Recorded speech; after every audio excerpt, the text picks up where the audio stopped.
Hallelujah, thank you Jesus. आज का वचन बहुत स्पेशल है। मैं कुछ और वैसे तैयारी करने वाला था, मगर परमेश्वर ने स्पेशल लास्ट मिनट मेरा प्लान चेंज कर दिया। सो सुबह ही परमेश्वर ने ये वचन मुझे दिया है। सभी निकालेंगे इफिसियों की पत्री उसका 6 अध्याय।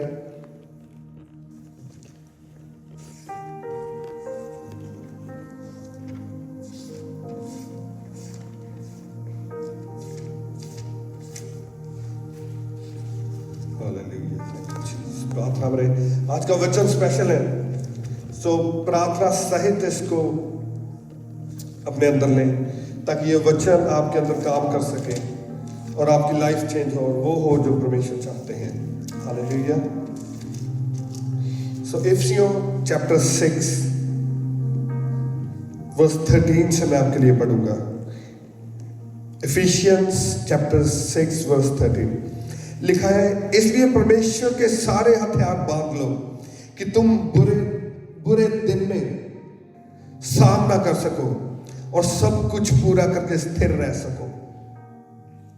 इसलिए सत्य से अपनी कमर कसकर और धार्मिकता की जिलम पहनकर, अपने पांवों में मेल के सुसमाचार की तैयारी के जूते पहनकर, और इन सब के साथ विश्वास की ढाल लेकर स्थिर रहो, जिससे तुम उस दुष्ट के सब जलते हुए तीरों को बुझा सको, और उद्धार का टोप और आत्मा की तलवार जो परमेश्वर का वचन है ले लो। हर समय और हर प्रकार से आत्मा में प्रार्थना और विनती करते रहो, और इसीलिए जागते रहो कि सब पवित्र लोगों के लिए लगातार विनती किया करो। Hallelujah, thank you Jesus. So जब हम ये इफिशियंस पढ़ते हैं, इफिसियों की पत्री पढ़ते हैं, उसमें परमेश्वर ने कहा, प्रभु कहते सभी हथियार बांध लो। क्या बांध लो? सभी हथियार, फुल आर्मर। और जब आप डीप स्टडी करते हैं इफिशियंस की, जितने भी यहां हथियार लिखे हैं उन्होंने, चाहे वो टोप है, चाहे बेल्ट है, चाहे तलवार है, वो एक प्रॉपर रेप्लिका है।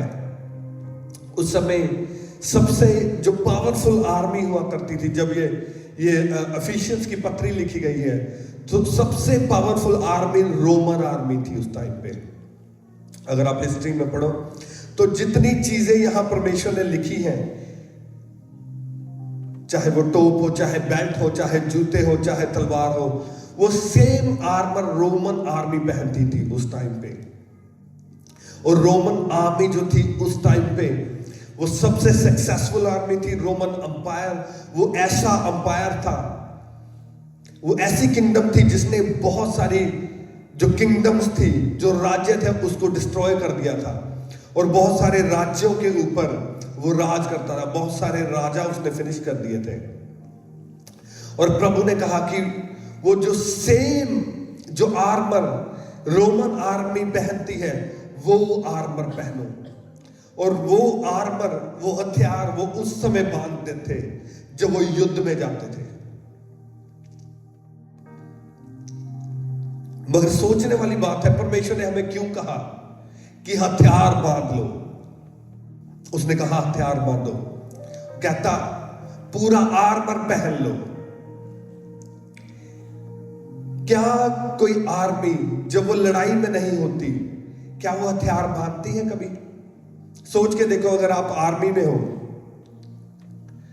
और युद्ध नहीं लगा, सोच के देखो इंग्लैंड की आर्मी, कभी आपने देखा कि बिना बात के वो टैंक इधर सड़कों पे, रोड्स पे टैंक लेके घूम रहे हैं?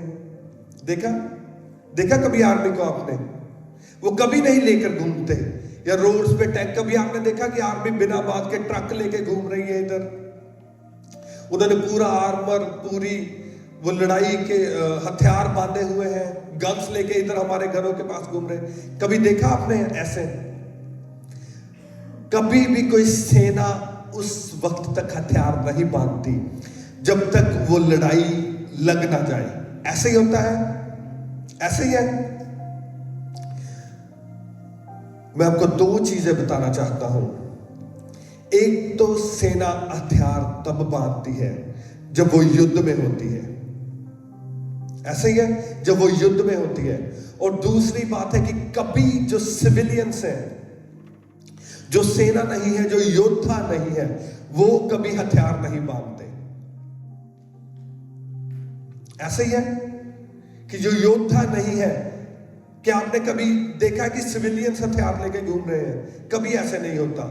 एक तो जब लड़ाई लगी होती है तब हथियार बांधे जाते हैं, और हथियार वो बांधते हैं, हथियार वो उठाते हैं जो योद्धा होते हैं, जो सोल्जर्स होते हैं। मगर प्रभु ने कहा कि लड़ाई के सभी हथियार बांध लो। इट मीन्स कि जब प्रभु यीशु आपको देखते हैं, वो कैसे देखते हैं? आपको एक योद्धा की तरह देखते हैं। हालेलुया। प्रभु की निगाह में आप एक योद्धा हैं, आप एक सोल्जर हैं, आप एक सिविलियन नहीं हैं। आप क्या है? आप योद्धा हैं। वो आपको ऐसे देखते हैं जैसे योद्धा है, जो युद्ध के लिए बिल्कुल तैयार है। और दूसरी बात यह है कि प्रभु ने कहा हथियार बांध लो। उसने ये नहीं कहा कि फ्यूचर में जाके बांधना जब लड़ाई लग जाए, उसने कहा सब हथियार बांध लो। ऐसे लिखा है, वर्स 13 में लिखा है, इसलिए परमेश्वर के सारे हथियार बांध लो कि तुम बुरे दिन में सामना कर सको। इट मीन्स कि बुरा दिन आएगा, डेफिनेटली आएगा, बुरा दिन आएगा। इसलिए उसने कहा हथियार आज ही बांध लो। क्यों बांध लो? क्योंकि आज ही तुम लड़ाई में हो। चर्च, मैं आपको कहना चाहता हूं, अगर प्रभु ने कहा आत्मा की तलवार अपने हाथ में लो, अगर प्रभु ने कहा कि तलवार हाथ में ले लो, इट मीन्स हम लड़ाई में हैं। Don't deceive yourself. अपने आप को डिसीव मत करो कि लड़ाई आने वाली है या कल को आएगी। आज आप लड़ाई में हो। आज प्रभु की चर्च जो है लड़ाई में है, हम युद्ध में हैं। इसलिए प्रभु ने कहा हथियार बांधो, आज ही बांधो, कल को नहीं बांध रहे, आज बांधो। उसने कहा हथियार उठाओ, हथियार उठा लो। तुम युद्ध में हो। तुम किस चीज में हो? युद्ध में हो। उसने कहा तुम युद्ध में हो, हथियार उठाओ। Let me tell you, there is a kingdom.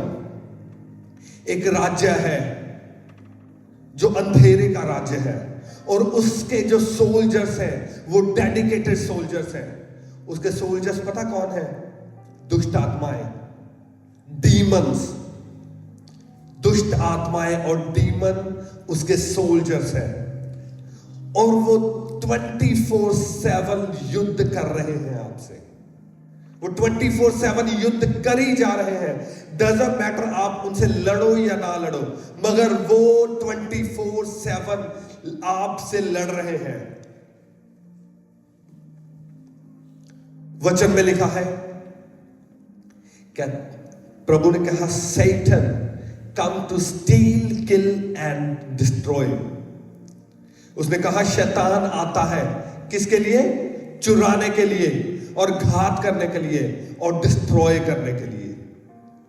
उसको पता है उसका मिशन क्या है। मगर प्रॉब्लम यह है कि चर्च को नहीं पता, शैतान को पता है, उसके सोल्जर्स को पता है कि हम लड़ाई में हैं, और वो लड़ रहे हैं 24/7। वो लड़ रहे हैं और वो ट्राई कर रहे हैं ब्रेक इन करने के लिए। मगर चर्च को नहीं पता हम लड़ाई में हैं। चर्च अपने हथियार नहीं उठा रहे। लिखा है वो आता है चुराने के लिए, घात करने के लिए, और डिस्ट्रॉय करने के लिए। किस चीज को डिस्ट्रॉय करने के लिए? उस चीज को डिस्ट्रॉय करने के लिए जिससे परमेश्वर सबसे ज्यादा प्रेम करते हैं।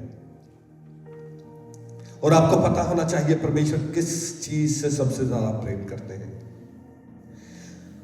स्वर्ग और धरती में कुछ भी ऐसा नहीं है जिससे परमेश्वर आपसे ज्यादा प्रेम करते हैं। आपसे और मुझसे परमेश्वर सबसे ज्यादा प्रेम करते हैं, और शैतान उसको डिस्ट्रॉय करना चाहता है। क्यों? क्योंकि वो परमेश्वर को भी हेट करता है, और वो उससे भी हेट करता है जिससे परमेश्वर प्रेम करते हैं। और परमेश्वर आपसे और मुझसे प्रेम करते हैं। इसीलिए शैतान ने अपनी लाइफ का टारगेट बना लिया है। उसने एक मिशन लिया है कि मैं उस चीज को डिस्ट्रॉय करूंगा, उस चीज को खत्म कर दूंगा जिससे परमेश्वर प्रेम करते हैं। इसलिए हम युद्ध में हैं 24/7। वो ट्राई करता है, जो उसके सोल्जर्स हैं, शैतान के सोल्जर्स हैं, वो 24/7 लगे हुए हैं कि आपकी मैरिड लाइफ में घुस जाए और आपकी मैरिड लाइफ को डिस्ट्रॉय कर दे, आपके फाइनेंस में घुस जाए और आपके फाइनेंस को डिस्ट्रॉय कर दे, आपके बच्चों में घुस जाए और आपके बच्चों को डिस्ट्रॉय कर दे, आपकी बॉडी में घुस जाए, एंटर हो जाए और आपकी बॉडी को डिस्ट्रॉय करे। उनको पता है वो क्या कर रहे हैं। इसलिए मैथ्यू 26:41 में लिखा है, परमेश्वर ने मैथ्यू 26:41 लिखा, जागते रहो, जागते रहो और प्रार्थना करते रहो कि तुम परीक्षा में ना पड़ो। आत्मा तो तैयार है परंतु शरीर दुर्बल है। लिखा जागते रहो। प्रभु ने कहा जागते रहो और प्रार्थना करते रहो। मगर जब हम इंग्लिश की बाइबल पढ़ते हैं, इंग्लिश की बाइबल में लिखा है watch and pray, watch and pray. प्रभु ने कहा वॉच करो, देखो, वॉच करो। वो कहता देखो तुम्हारी बॉडी में क्या चल रहा है, वॉच। तुम्हारी मैरिज में क्या चल रहा है, वॉच। और उसको देखो और उसको देख के प्रेयर करो। वो कहता वॉच, देखो तुम्हारे फाइनेंस में क्या चल रहा है, देखो तुम्हारे बच्चों में क्या चल रहा है, watch and pray, watch and pray, watch and pray. उसने कहा देखो तुम्हारे बिजनेस में क्या चल रहा है, तुम्हारी जॉब में क्या चल रहा है। ओके, आपके जॉब में आपको प्रॉब्लम हो रही है, वॉच एंड प्रे। आपका बिजनेस नहीं चल रहा, वॉच एंड प्रे। देखो और प्रेयर करो, देखो और प्रेयर करो। आपकी मैरिड लाइफ सक्सेसफुल नहीं हो रही, लड़ाइयां झगड़े हो रहे, वॉच एंड प्रे। आपके घर में क्लेश है, वॉच एंड प्रे। आपकी बॉडी ठीक तरह से वर्क नहीं कर रही, watch and pray. Pray, watch, देखो, देखो प्रॉब्लम कहां है। अपनी नेशन में, प्रभु ने कहा अपनी नेशन में देखो, यूके में देखो क्या हो रहा है। क्या हमारी नेशन में कोई प्रॉब्लम है, वॉच एंड प्रे। फिर पूरी दुनिया में देखो कि पूरी दुनिया में क्या चल रहा है। इसलिए जो क्रिश्चियन है, जो बिलीवर है, उन्हें न्यूज देखनी चाहिए। बहुत इंपॉर्टेंट है आपको न्यूज देखना कि न्यूज में क्या चल रहा है, दुनिया में क्या हो रहा है। क्योंकि जब आप देखेंगे, आप वॉच करेंगे, फिर आप प्रेयर करेंगे। अगर चर्च को पता ही नहीं है कि दुनिया में क्या चल रहा है, हमारी नेशन में क्या चल रहा है, तो हम कैसे अपनी नेशन के लिए प्रेयर करेंगे।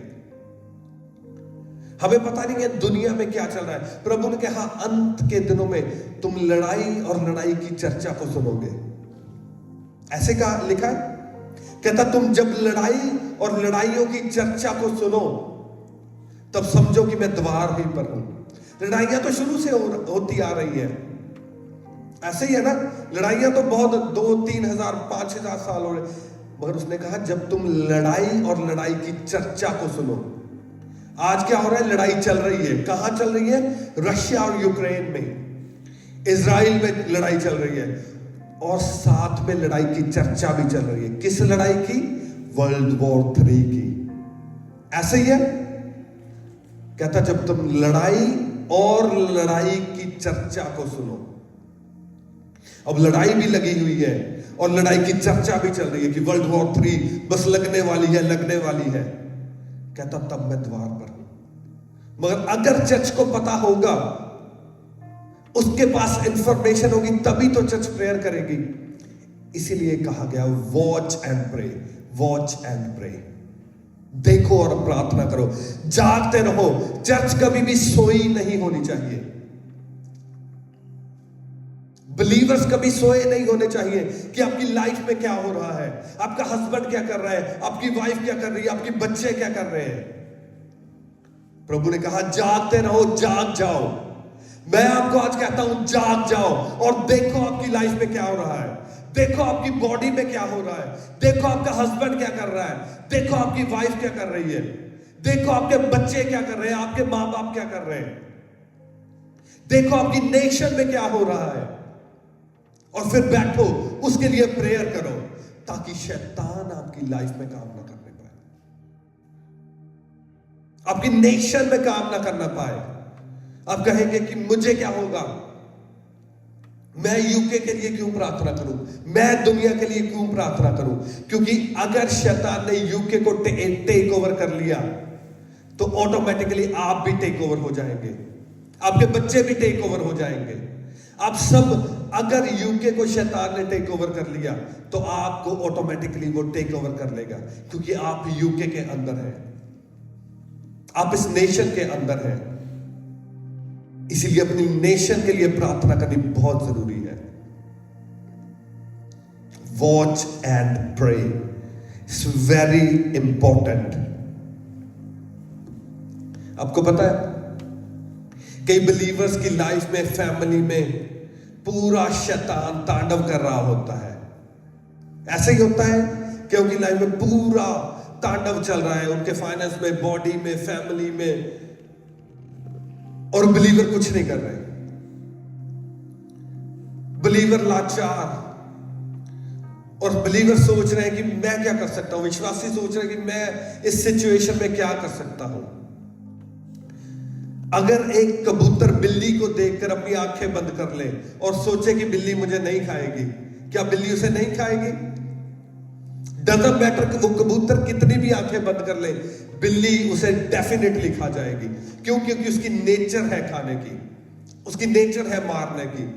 आप शैतान को देखकर डजंट मैटर अपनी आंखें कितनी बंद कर लो, वो आपको डिस्ट्रॉय कर देगा, वो आपको खा जाएगा, वो आपके फाइनेंस को खा जाएगा, आपकी फैमिली को, हर चीज को डिस्ट्रॉय करने के लिए वो पूरा वचनबद्ध है। उसने ठाना हुआ है। अगर आप आंखें बंद कर लेंगे और सोचेंगे, आपको पता है शैतान की सबसे बड़ी ट्रिक क्या है? बिलीवर के दिमाग में डालना, प्रभु ने पता है सारा कुछ, कोई नहीं, प्रभु ने कर देना।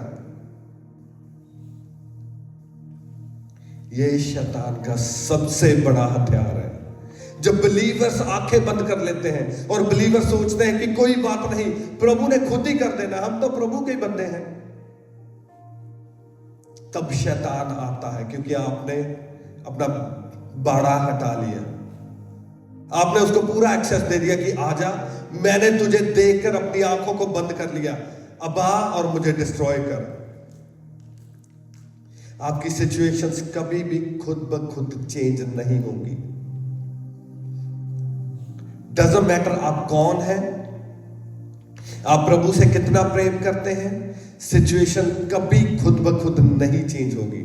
आपको सिचुएशन को चेंज करने के लिए फाइट करनी पड़ेगी, आपको लड़ना पड़ेगा, आपको अपने फैमिली मेंबर्स के लिए लड़ना पड़ेगा, अपने बच्चों के लिए, अपनी बॉडी के लिए, अपने फाइनेंस के लिए, अपने बिजनेस के लिए, अपने हस्बैंड के लिए, अपनी वाइफ के लिए।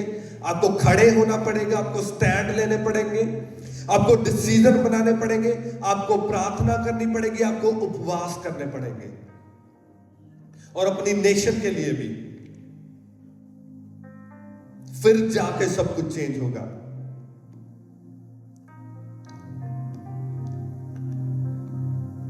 कि लोग कहते हैं मैं तो ब्लेस्ड हूं, मेरी लाइफ में तो कोई प्रॉब्लम नहीं है, मैं क्यों प्रार्थना करूं, मैं क्यों उपवास करूं। इंग्लिश में एक सेइंग है, वो कहते हैं more you sweat in peace less you bleed in war. More you sweat in peace, वो कहता है जितना पसीना आप पीस के दिनों में बहाओगे, उतना ही जब युद्ध होगा आपका लहू कम बहेगा।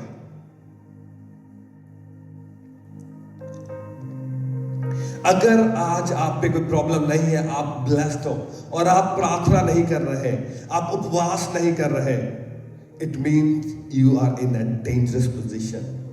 आप एक डेंजरस पोजीशन में हो, क्योंकि जिस दिन वो शैतान आएगा पूरे हथियार बांधकर, अपनी सेना लेकर, आप युद्ध के लिए रेडी नहीं होंगे। उस दिन आप रेडी नहीं होंगे और वो दिन आपके ऊपर आ पड़ेगा और आप कुछ नहीं कर पाओगे।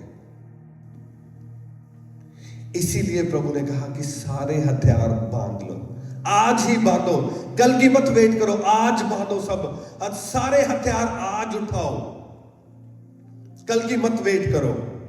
Pray and fast. जितना ज्यादा आप प्रेयर करेंगे, जितना ज्यादा आप फास्ट करेंगे, उतनी अनॉइंटिंग, उतनी ग्रेस, उतने हथियार आपके पास बढ़ जाएंगे। और जब शैतान आएगा वो आपका सामना नहीं कर पाएगा, वो आपके सामने खड़े नहीं होना पाएगा और वो गिर जाएगा और फिर वो भागेगा। मैं आज से कुछ वीक पहले कई लोगों से आप लव करते हैं उन लोगों से ना, और आप चाहते हैं वो बच जाए। और मेरी नॉर्मली आजकल आदत है, मैं बिना मांगे किसी को सलाह नहीं देता। अगर कोई सलाह मांगता है तो मैं उसे देता हूं। मगर कोई था जिससे मैं प्रेम करता हूं ना, और मैं उनकी केयर करता हूं, और वो काफी हार्ड टाइम से गुजर रहे थे, काफी हार्ड टाइम लाइफ में, फाइनेंस में प्रॉब्लम, फैमिली में प्रॉब्लम, बॉडी में प्रॉब्लम, मतलब बहुत हार्ड टाइम से वो गुजर रहे थे। तो मेरे दिल में आया, मैंने कहा मैं कॉल करूं उन्हें ना, और मैंने कॉल की और मैंने उनसे बात की कि आप काफी हार्ड चल रहा है ना आपकी लाइफ में, ये प्रॉब्लम्स चल रही है। तो मैंने कहा कि आपके ऊपर ये शैतान के अटैक हो रहे हैं। जो लोग मुझे जानते हैं उन्हें पता है कि जितनी देर मुझे परमेश्वर से कोई वचन आए, मैं ट्राई करता हूं कि मैं अपना मुंह ना खोलूं। जितनी देर प्रोफेटिक मेरे अंदर ना आए और आत्मा मुझे ना कहे कि ये बात तू बोल, मैं नहीं बोलता हूं उतनी देर। और मैंने उस भाई से कहा, मैंने कहा तेरी लाइफ में शैतान के अटैक हो रहे हैं और तू कुछ कर इसके लिए। और कई बार हम ओवर स्पिरिचुअल होते हैं ना, ओवर स्पिरिचुअल लोग सबसे ज्यादा वो स्ट्रगल करते हैं जो ओवर स्पिरिचुअल होते हैं, और जिनके पास हेड नॉलेज होती है, और जो स्पेशली जिनके घराने में किसी टाइम पे सेवकाई होती है, और वो बंदा वो सेवकों की फैमिली से था और पूरे स्ट्रगल में, पूरे हर चीज में स्ट्रगल। और जब मैंने उसे ट्राई की कि मैं ऐसे बताऊं कि तूने क्या करना है, वो मुझे कहता नहीं, कहता पास्टर जी नहीं, कहता शैतान हम पे अटैक नहीं कर सकता, शैतान तो हमारे पांव के नीचे है। कहता शैतान तो प्रभु ने मेरे पांव के नीचे कर दिया है, शैतान मुझ पे अटैक नहीं कर सकता। और जब मैंने उसकी लाइफ देखी, प्रेयर 0, फास्टिंग 0, संडे को चर्च जाना, ठंडी चर्च जाना और ठंडी चर्च से वापस आ जाना। कहता शैतान मेरे पांव के नीचे है। मगर मुझे पता था कि वो शैतान उसके पांव के नीचे नहीं, वो शैतान के पांव के नीचे था।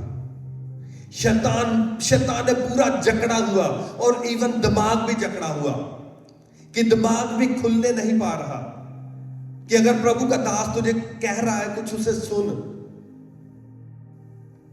ट्रस्ट मी, ध्यान से सुनो। शैतान को फर्क नहीं पड़ता कि आप पास्टर के बच्चे हो, आप प्रॉफिट के बच्चे हो, या आप अपोस्टल के बच्चे हो, उससे कोई फर्क नहीं पड़ता इस चीज से। उसे नहीं फर्क पड़ता कि आपकी फैमिली में कितने पास्टर हैं, उसे नहीं फर्क पड़ता कि आपके दादा जो बिशप है, या आपके घराने ने कोई चर्च बनाई है, या आपकी फैमिली ने क्या क्या, उससे कोई फर्क नहीं पड़ता शैतान को। उसे फर्क पड़ता है फायर से, उसे फर्क पड़ता है अनॉइंटिंग से, कि आपके अंदर वो फायर है, आपके अंदर वो अनॉइंटिंग है। अगर नहीं है तो उसे कोई फर्क नहीं पड़ता। बाइबल के वचन बिलीवर्स के लिए लिखे हुए हैं। हाँ, लिखा है कि जो बिलीवर्स हैं, शैतान उनके पांव के नीचे है। मगर जितनी देर वो वचन अब आपने अपनी लाइफ में जीवित नहीं किया, शैतान आपके पांव के नीचे नहीं आएगा। आप सोचेंगे कि वचन में तो लिखा है, आप सोचेंगे लिखा है कि शैतान मेरे पांव के नीचे है, आप सोचते रहेंगे, मगर आप प्रार्थना में नहीं जाओगे, आप फास्टिंग में नहीं जाओगे, आप प्रभु को नहीं खोजोगे, अपनी लाइफ को प्रभु के आगे डेडिकेट नहीं करोगे, तो शैतान पांव के नीचे कैसे आएगा? वो आपको अपने पांव के नीचे ले लेगा, क्योंकि वो डेडिकेट है।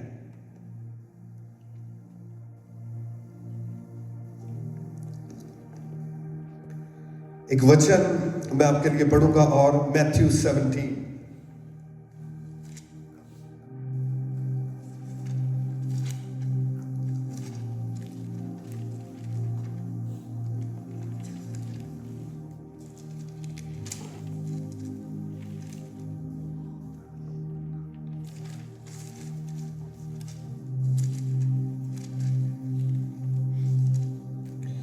Matthew 17 verse 19.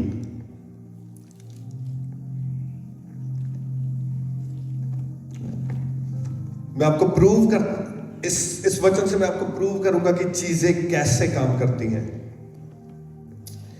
Matthew chapter 17 verse 19 से मैं आपके लिए पढ़ूंगा। कहता, तब चेलों ने एकांत में, इसके पहले की स्टोरी मैं आपको बताता हूं कि जीसस ने चेलों को भेजा। प्रभु ने कुछ चेलों को भेजा, उन्होंने कहा कि वहां दुष्ट आत्मा है, आपने जाकर दुष्ट आत्मा को निकालना है। और चेले गए और दुष्ट आत्मा को निकाल नहीं पाए। वो दुष्ट आत्मा चेलों से नहीं निकली। चेले गए, प्रेयर की, ले हैंड किया, जो उन्होंने प्रभु से सीखा था वो उन्होंने सब कुछ किया चेलों ने, मगर दुष्ट आत्मा नहीं निकली। और फिर वो जीसस को बुलाने आए, और जीसस ने जब उसको कमांड किया, उस दुष्ट आत्मा को झिड़का, और वो दुष्ट आत्मा उस बंदे से निकल गई। और चेलों ने फिर प्रभु को उन्होंने बुलाया। लिखा है, तब चेलों ने एकांत में यीशु के पास आकर कहा, उसको अकेले में लेके गए प्रभु को, कहते हम उसे क्यों नहीं निकाल सके? उसने उनसे कहा, अपने विश्वास की घटी के कारण, क्योंकि मैं तुमसे सच कहता हूं, यदि तुम्हारा विश्वास राई के दाने के बराबर भी होता तो इस पहाड़ से कह सकोगे, यहां से सरक कर वहां चला जा, तो वह चला जाएगा, और कोई बात तुम्हारे लिए असंभव ना होगी। और 21 आयत में लिखा है, पर यह जाति बिना प्रार्थना और उपवास के नहीं निकलती। हालेलुया। कहता ये जाति, ये जो दुष्ट आत्मा है, ये जो डीमंस है, इस जाति के डीमंस, जो हाई लेवल के डीमंस है, हाई लेवल की दुष्ट आत्मा है, वो कहता प्रार्थना और उपवास के बिना नहीं जाती। अब सोच के देखो, चेले प्रभु यीशु के साथ रहते हैं, वो 24 घंटे प्रभु यीशु के साथ रह रहे हैं, प्रभु यीशु की 24 घंटे वो सुन रहे हैं, प्रभु को देख रहे हैं कि प्रभु कैसे सोते हैं, कैसे उठते हैं, कैसे खाते, कैसे पीते, कैसे प्रार्थना करते हैं। वो प्रभु यीशु को देख के सीख रहे हैं। प्रभु यीशु की सारी लाइफ उनके सामने है और वो सीख रहे हैं। और लेट मी टेल यू, प्रभु यीशु से बड़ा टीचर कोई नहीं हो सकता। प्रभु यीशु से अच्छा टीचर कोई नहीं है। प्रभु यीशु से बड़ा और अच्छा स्पिरिचुअल फादर कोई नहीं है। वो बेस्ट है, प्रभु बेस्ट है, प्रभु यीशु बेस्ट है। और जो अनॉइंटिंग प्रभु यीशु पर है, आज जो पूरी धरती पे अनॉइंटिंग है, वो प्रभु यीशु की दी हुई है। ऐसे ही है, और उससे बड़ी अनॉइंटिंग कोई नहीं है। और क्या आप सोचते हैं कि जब प्रभु ने चेलों को भेजा होगा, क्या प्रभु ने उन्हें अनॉइंट नहीं किया होगा? क्या अनॉइंट किए बिना भेज दिया उन्हें कि जाओ दुष्ट आत्माएं निकालो? उन्होंने डेफिनेटली उनको अनॉइंट किया होगा। क्या आपको लगता है कि प्रभु यीशु ने अपने हाथ उन पे नहीं रखे होंगे? प्रभु यीशु ने डेफिनेटली अपने हाथ चेलों पे रख के उन्हें अनॉइंट करके भेजा होगा कि जाओ दुष्ट आत्माएं निकालो, मगर फिर भी वो दुष्ट आत्मा नहीं निकाल पाए। क्यों? क्योंकि प्रभु यीशु उन्हें सिखाना चाहते थे कि डजंट मैटर आप पे ले हैंड किसने किया है, डजंट मैटर आपको अनॉइंट किसने किया है, जितनी देर तुम अपनी फायर को इंक्रीज नहीं करोगे उतनी देर तुम नहीं निकाल पाओगे, उतनी देर तुम विक्टोरियस नहीं हो पाओगे। किस चीज से? प्रार्थना और उपवास से। हालेलुया। जो की है, जो सीक्रेट है, वो प्रार्थना और उपवास है।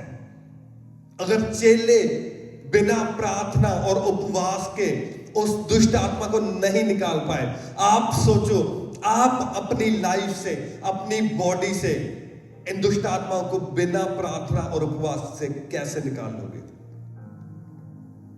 जो आपके काम रुके हुए हैं वो आप कैसे कर लोगे प्रार्थना और उपवास के बिना, अगर वो चेले नहीं कर पाए जिन्हें प्रभु यीशु सिखा रहे थे?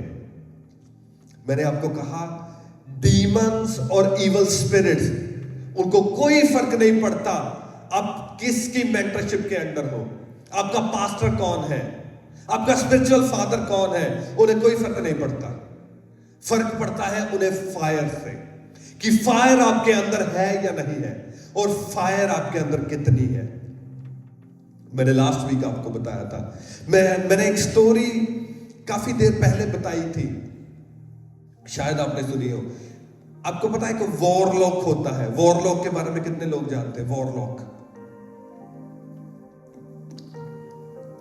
आपने कभी देखा? अभी यूके में तो काफी हैं जो काले काले कपड़े पहन के जो सेटनिस्ट काफी घूम रहे हैं आजकल, जो काला मेकअप लड़कियों ने किया होता है, काले कपड़े पहने होते हैं, डेविलिश कपड़े पहने होते हैं, वो सेटनिस्ट है, वो शैतान को मारने वाले लोग हैं।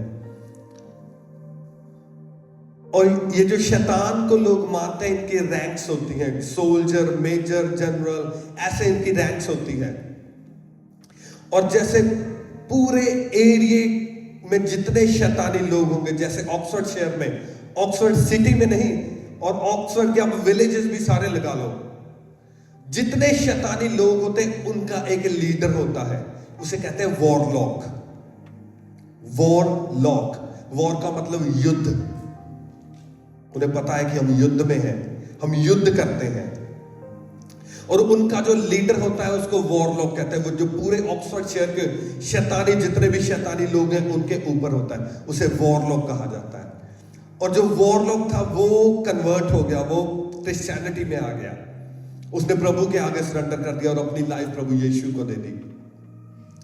आप देख सकते हैं उसकी यूट्यूब पे जाओ तो उसकी टेस्टिमनी पड़ी है उधर, पूरे अभी भी वो पास्टर है अब, और पूरे मुंह पे, बॉडी पे सभी टैटू बने हुए हैं उसके। तो वो प्रभु में आ गया और उसकी इंटरव्यू की किसी ने, उसने पूछा कि आप क्या करते हो? कहता जब तुम शैतान में थे तुम क्या करते थे? उसने कहा हमारी ड्यूटीज लगती थी। कहता हमारी ड्यूटी लगती थी जहां क्रिश्चियन लोग रहते हैं, हम उस एरिया में जाते थे जो जहां क्रिश्चियनों के घर हैं, बिलीवर्स के घर हैं, और हम वहां जाकर विचक्राफ्ट करते थे। कहते हम कर्स करते थे उनको। और जो उसकी इंटरव्यू ले रहा था उसने पूछा, कहता कि तुम कैसे कर्स करते थे उसको, आपको पता कैसे लगता था कि वो क्रिश्चियन है? कहता जब हम उस एरिया में जाते थे, कहता ये जो बिलीवर्स हैं इनके अगर आप बॉडी में देखो तो इनके छोटी सी कैंडल होती है इधर, जैसे कैंडल लाइट होती है, छोटी सी लाइट इनके जलती है अंदर, जैसे वो मोमबत्ती की लाइट होती है ना, छोटी सी लाइट होती है। कहता जैसे ही हमें वो लाइट दिखती है हमें पता चल जाता है कि ये क्रिश्चियन है, ये बिलीवर है, ये प्रभु यीशु को मानते हैं। कहता फिर हम जाते हैं और उन्हें कर्स करना स्टार्ट करते हैं, विचक्राफ्ट करना स्टार्ट करते हैं, और हम ट्राई करते हैं कि इनकी फैमिली सारा कुछ डिस्ट्रॉय हो जाए। उसने कहा, फिर जो उसकी इंटरव्यू ले रहा था उसने पूछा, कहता क्या सभी क्रिश्चियनों पे आप ऐसे करते हो? कहता नो नो नो नो। कहता कुछ क्रिश्चियन होते हैं जिनके जिनकी कैंडल होती है, उनकी बॉडी में छोटी सी लाइट हमें दिखती है, कहता उनको हम कर्स कर पाते हैं, उन पे हम विचक्राफ्ट कर पाते हैं। कहता मगर वो एक डिफरेंट टाइप के बिलीवर्स है। कहता वो डिफरेंट है बिलीवर्स, वो एक डिफरेंट लैंग्वेज बोलते हैं। कहता वो लैंग्वेज हमें समझ नहीं आती, वो लैंग्वेज हमें समझ नहीं आती।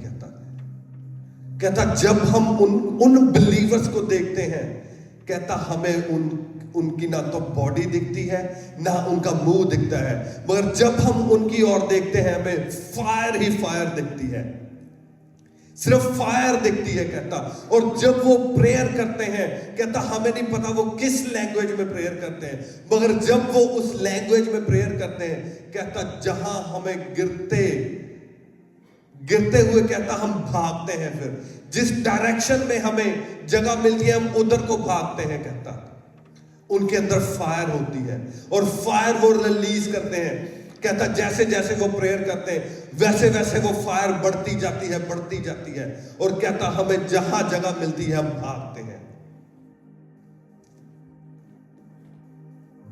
आपके ऊपर ये निर्भर करता आपने कौन से बिलीवर बनना है। आपने कैंडल वाले बिलीवर बनना है या फायर वाले बिलीवर बनना है।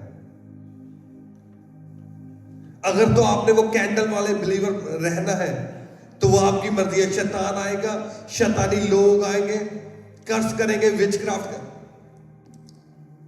बाइबल में लिखा है कि इजराइल के घराने पर कोई जादू नहीं चलता।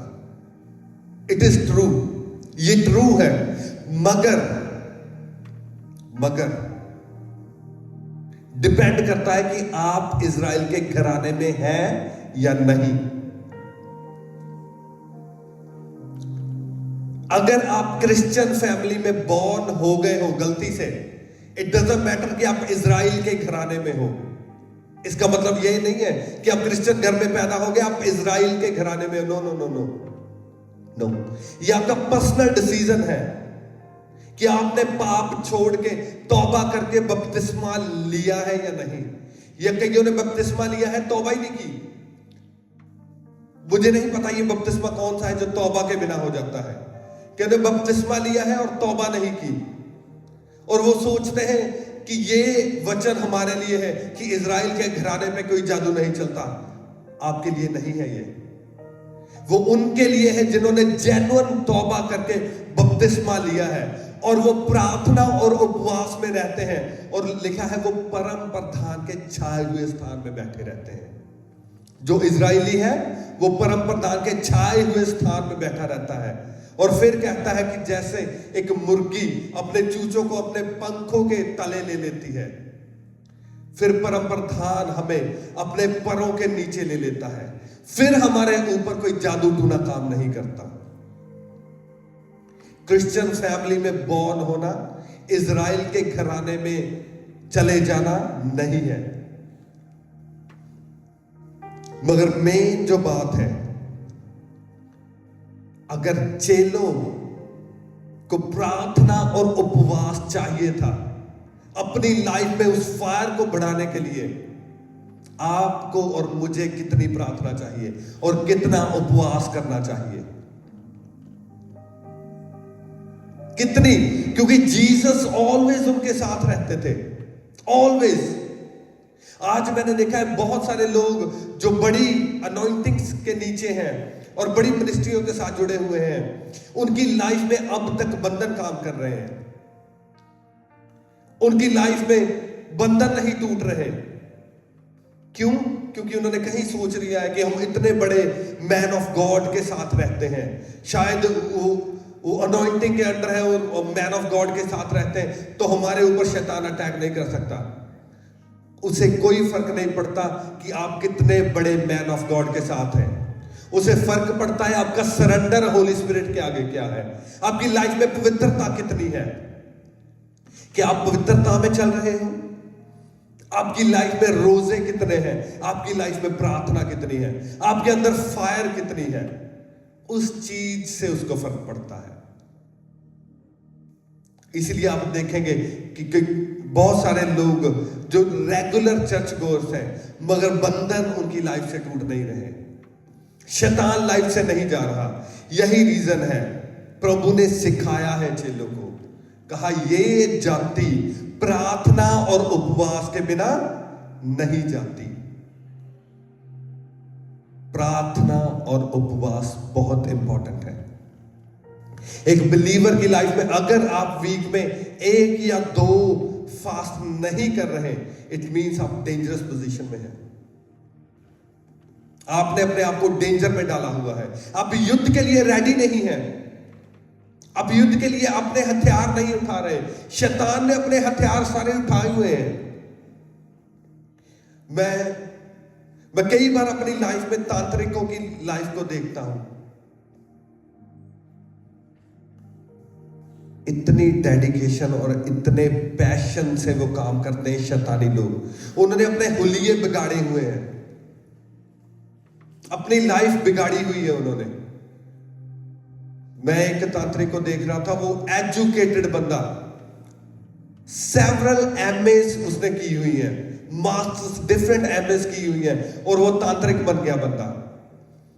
और वो क्या कर रहा है कि जंगल में उसने एक झुग्गी डाली हुई है, कपड़े भी नहीं है, काली सी एक वो धोती पहनी हुई है, पहन के वो उधर कंकाल हुआ पड़ा है, खाने को भी कुछ नहीं है, और वो अपनी तपस्या कर रहा है कि तांत्रिक।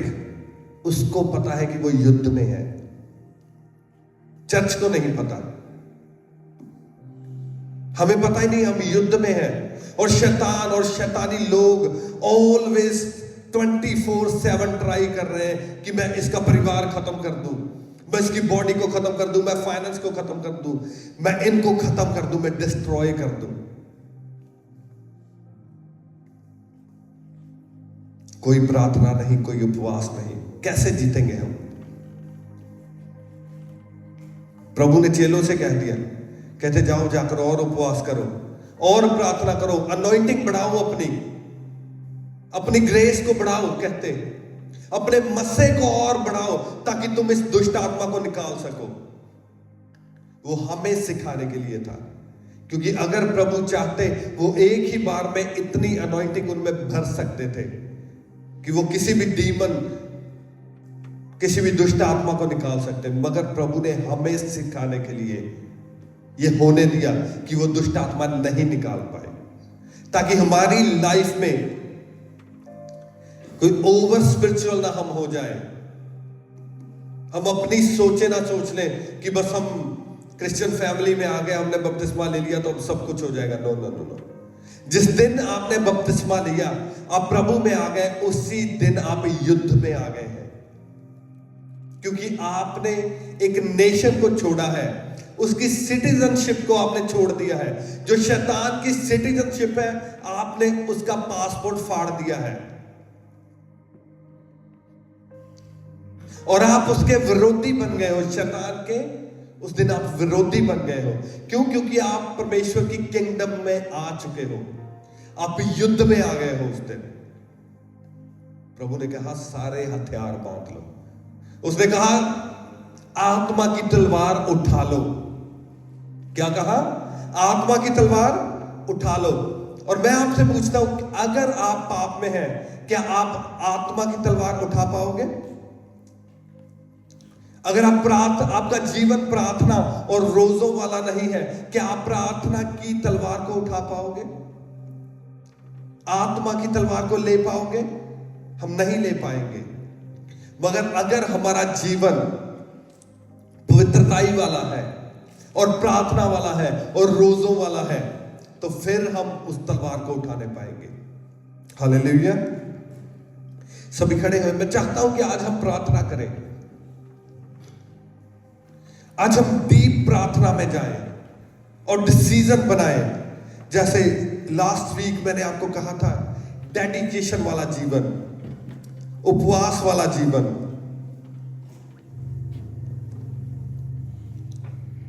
समर्पण वाला जीवन। प्रभु ने चेलों से कहा, कहते हैं अपनी आंखों को बंद करें। प्रभु ने चेलों से कहा, प्रभु ने कहा कि कहते तुम विश्वास की घटी के कारण उसको नहीं निकाल पाए।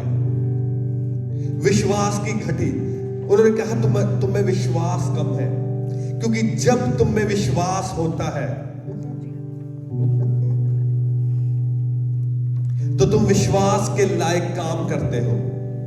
अगर आपको विश्वास है कि एक एक वचन जो लिखा है वो सच्चा है और मुझे वो करना है, तो आप उसके अकॉर्डिंग प्रार्थना करते हो, उसके अकॉर्डिंग फास्टिंग करते हो। फिर आपको ये नहीं होता ओ अगर मैं आज कुछ नहीं खाऊंगा मेरी बॉडी कम हो जाएगी, मेरे मसल कम हो जाएंगे, अगर मैं प्रार्थना में इतने घंटे बैठूंगा तो मेरा फाइनेंस हिल जाएगा। जब आपको विश्वास होता है तो आप विश्वास के अकॉर्डिंग कर्म करते हो, फिर आप प्रार्थना भी करते हो, आप बैठते हो प्रार्थना में, आप इवेंजलिज्म में जाते हैं। डजंट मैटर मैं 2 घंटे आज काम नहीं करूंगा मगर मैं इवेंजलिज्म करूंगा। यह विश्वास का काम है। जब आपको विश्वास होगा कि मेरी प्रार्थना के द्वारा चीजें बदलेंगी, तो आप सुबह उठते हो, फिर 4 बजे उठते हो, 5 बजे उठते हो, विश्वास।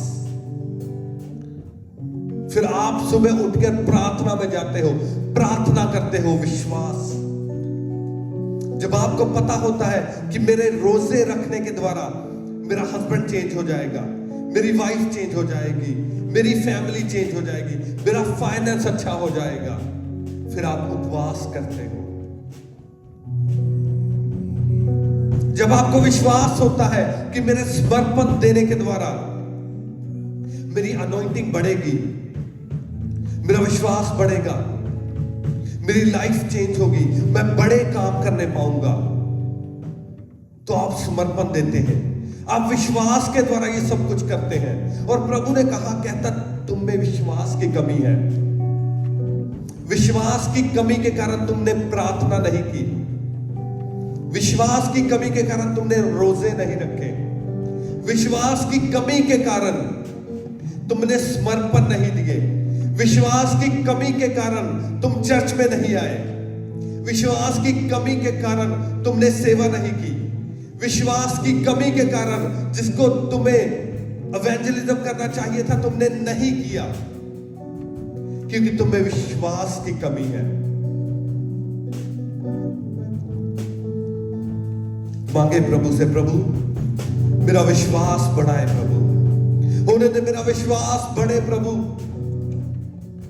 खुदावंद मैं चाहता हूं, प्रभु से मांगे, प्रभु मैं प्रार्थना वाला जीवन आपसे मांगता हूं, प्रभु मैं रोजों वाला जीवन आपसे मांगता हूं। प्रभु होने दे मेरी लाइफ चेंज हो, मेरा विश्वास बढ़े। प्रभु विश्वास का आत्मा मुझ में एंटर हो। प्रभु मांगे प्रभु से, प्रभु विश्वास का आत्मा मुझे दे।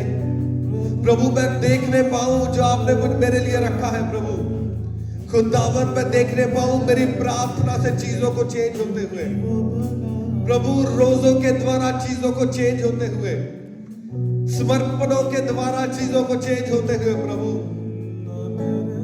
होने दे मेरी लाइफ चेंज हो। प्रभु मांगे प्रभु से, प्रभु मुझे लाइफ दे, मैं प्रार्थना में बढ़ूं, मैं रोजों में बढ़ूं। अपने मुंह को खोले, कहे प्रार्थना प्रभु से, अपने मुंह को खोल के मांगे।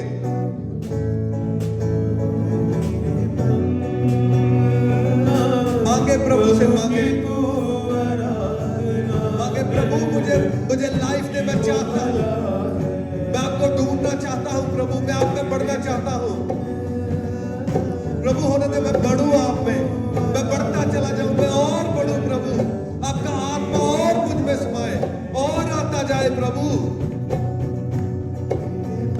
होने दे मेरा घराना चेंज हो। प्रभु होने दे मेरा घराना चेंज हो। प्रभु मेरा घराना, मैं और मेरा घराना आपकी सेवा करने पाए। प्रभु मांगे प्रभु की तो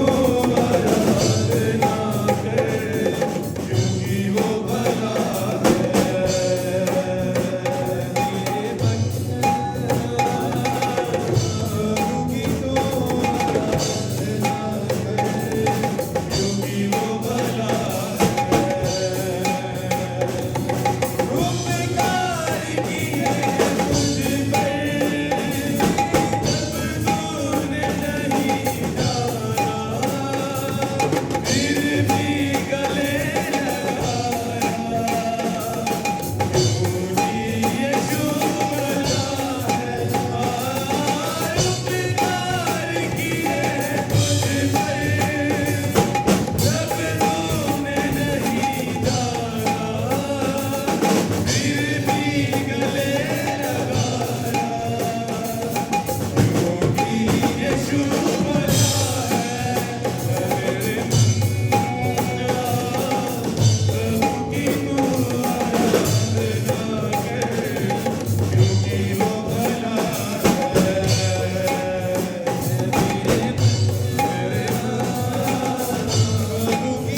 करें इस जीवन को प्रभु से।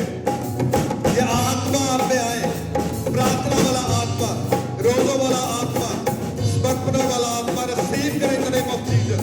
रिसीव करें, रिसीव करें, receive in the name of Jesus. विश्वास वाला जीवन, विश्वास के कामों को करने वाला जीवन रिसीव करें in the name of Jesus. प्रभु यीशु के नाम में रिसीव करें, रिसीव करें in the name of Jesus. प्रभु का आत्मा कह रहा है कि बहुत जल्द वो आपको बढ़ाने जा रहा है, वो इस चर्च को बढ़ाने जा रहा है। हम नेक्स्ट लेवल पे जाएंगे। बहुत जल्द आप एक माइटी चेंज इस चर्च में देखने वाले हैं। आज के बाद आप चर्च के लिए प्रार्थना करेंगे, लोगों के लिए प्रार्थना करेंगे, मेरे लिए प्रार्थना करेंगे, हमारी नेशन के लिए प्रार्थना करेंगे और एक माइटी चेंज को, एक नेक्स्ट लेवल को हम अचीव करने जा रहे हैं in the mighty name of Jesus. आज के बाद आप प्रार्थना में बढ़ेंगे, आप रोजों को रखेंगे, आप प्रभु के लिए समर्पण करेंगे। मैं डिक्लेयर करता हूं आपकी लाइफ में, मैं जो आत्मा मेरे अंदर है मैं आपके अंदर इम्पार्ट करता हूं। प्रभु यीशु के नाम में रिसीव करें, ऐसा आत्मा को रिसीव करें, इस प्रार्थना वाले जीवन को रिसीव करें, प्रभु की महिमा करने वाले जीवन को रिसीव करें। आज के बाद आप अपने लाइफ में चेंज को देखेंगे।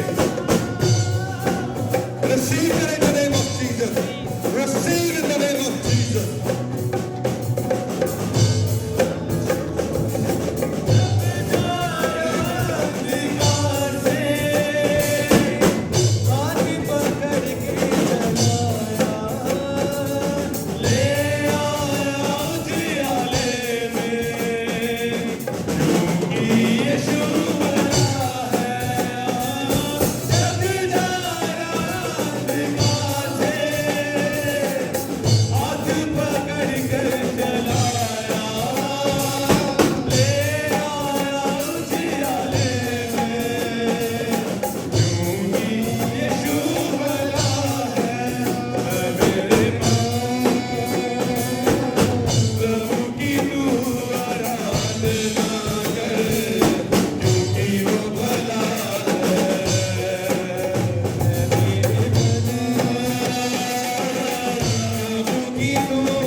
आपका प्रेम, प्रभु यीशु मसीह, आपका फजल, पवित्र आत्मा, आपकी सहभागिता हम सबके साथ, तमाम ईमानदारों के साथ, संतों सेवकों के साथ अब से लेकर आपकी होने वाली आखिरी आमद तक होती आमीन आमीन आमीन। God bless you.